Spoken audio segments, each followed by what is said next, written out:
Hi everybody, it's Miss Carol, the Caring Librarian. I really miss all my students and I miss being able to read to you guys. So today we're going to read A Fractured Fairy Tale by John Siska. Now everybody knows the story of the three little pigs, right? Well, have you ever heard the wolf side of the story? We're about to. In this story called The True Story of the Three Little Pigs by A. Wolf.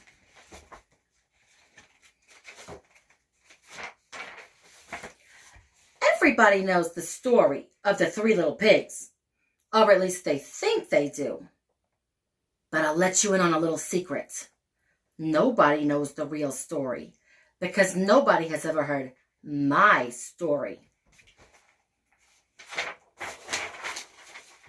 I am the wolf, Alexander T. Wolf, but you can call me Al. I don't know how all this big bad wolf thing got started, but it's all wrong. I don't know, maybe it's our diet. Hey, it's not my fault that wolves eat cute little animals like sheep and bunnies and pigs. If cheeseburgers were cute, folks would probably think you were big and bad too.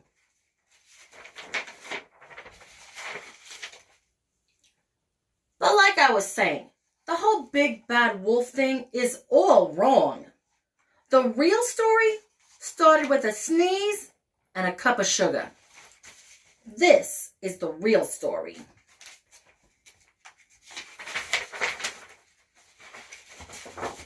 Way back in Once Upon a Time, I was making a birthday cake for my dear granny. I had a terrible sneezing cold, and I ran out of sugar. So I walked down the street to my next door neighbor's house for a cup of sugar. Now this neighbor was a pig, and he wasn't very bright either. He had built his whole house out of straw. Can you believe it? Who in his right mind built his whole house out of straw? So, of course, I knocked on the door and I fell right in. I mean, I didn't just want to walk right into somebody else's house, so I called, little pig, are you in? No answer. I was just about to go home without the cup of sugar for my dear old granny's birthday cake. And that's when my nose started to itch. I felt the sneeze coming on. Well, I huffed, and I snuffed, oh, poo! And I sneezed a great sneeze.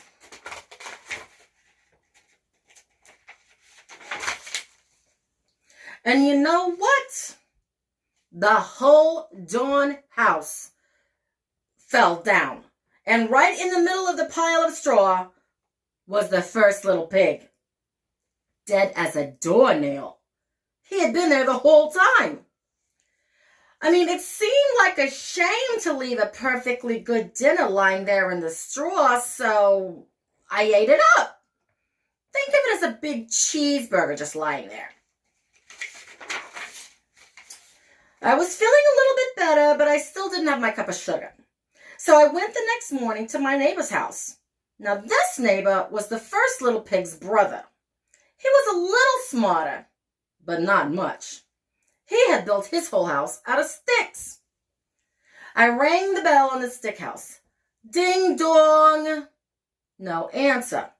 I called, Mr. Pig, are you in? He yelled, go away, Wolf, you can't come in. I'm shaving the hairs on my chin.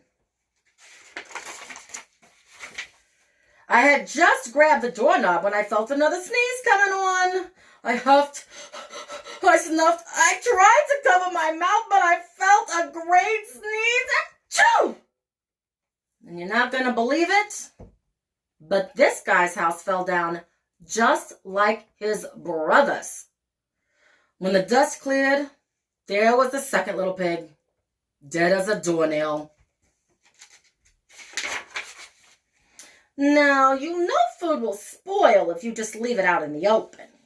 So I did the only thing there was to do. I had dinner again.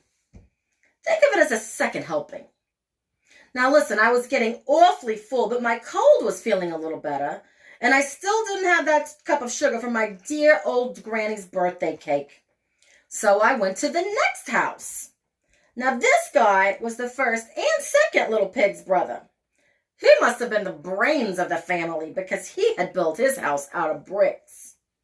I knocked on the door of the brick house. No answer. I called, Mr. Pig, are you in? And do you know what that little rude pork answered to me? Get out of here, Wolf! Don't bother me again! Talk about impolite! He probably had a whole sack full of sugar, and he wouldn't even give me one little cup from my dear, sweet old granny's birthday cake.